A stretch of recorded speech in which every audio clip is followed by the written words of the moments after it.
service of CNC Worldwide.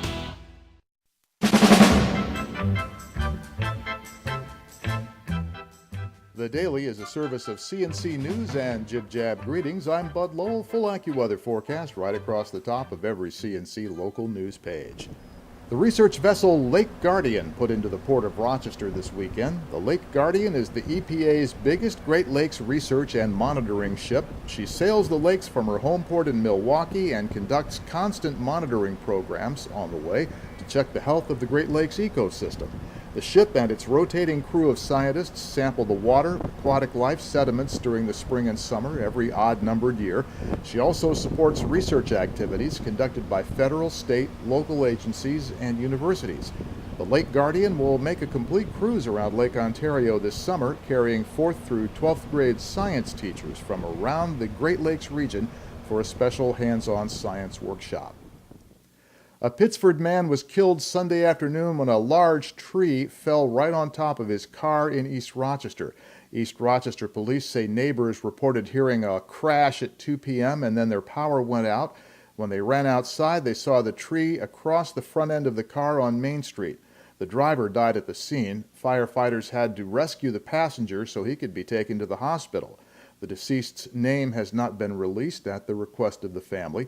The tree more than spanned the width of Main Street, and it took down several power lines when it went over, cutting electric service. More than 200 customers were affected.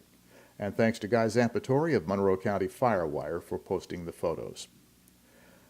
Rochester Gas and Electric crews who would work through the night Saturday into Sunday after Saturday night's thunderstorms got the power restored for thousands of customers just in time for some of it to go out again because of the high winds on Sunday afternoon. The National Weather Service says west winds were at 30, gusting to over 40 miles per hour Sunday afternoon. 2,500 customers in Monroe County lost service, and that's about the same number that had been left in the dark by the storms the previous day. More than 1,700 of those outages were in the town of Greece Sunday evening after a tree fell on Island Cottage Road. RG&E had most of that service back within 90 minutes. The Monroe County Sheriff's Office has identified the man killed early Sunday in a rollover crash on Route 531 as 50-year-old Salvatore Arcidiacono of Spencerport. Sheriff's deputies and Gates firefighters responded to the expressway near Elm Grove Road. They found a Porsche upside down and 2 people trapped inside. The driver was pronounced dead on the scene. His passenger, 54-year-old Mark Arcidiacono of Liverpool, is in satisfactory condition at Strong Hospital. Deputies say wet road conditions caused the driver to lose control. He swerved off the road, hit the embankment, and went airborne. The car ended up on its roof. A 60-year-old Rochester man underwent surgery at Strong Memorial Hospital Sunday after he was stabbed in an apparent domestic incident. Police took a 44-year-old woman into custody for stabbing the man inside a house on Iceland Park just off Jefferson Avenue. They were investigating what led up to the assault and the relationship between the two. The victim is expected to recover. The Monroe County Sheriff's Department Marine Unit pulled 3 people from Lake Ontario off Irondequoit Sunday afternoon. The department says their canoe capsized more than 100 feet out from Somerville Beach at mid-afternoon. A man, a woman, and a young girl were rescued and brought to the Coast Guard station, and they were taken to the hospital to be checked out. The Sunday morning thunderstorms left standing water on roads all around the Rochester area. They also led officials of the American Diabetes Association in Rochester to cancel the first ride of the annual Tour de Cure fundraiser due to the severe weather warnings.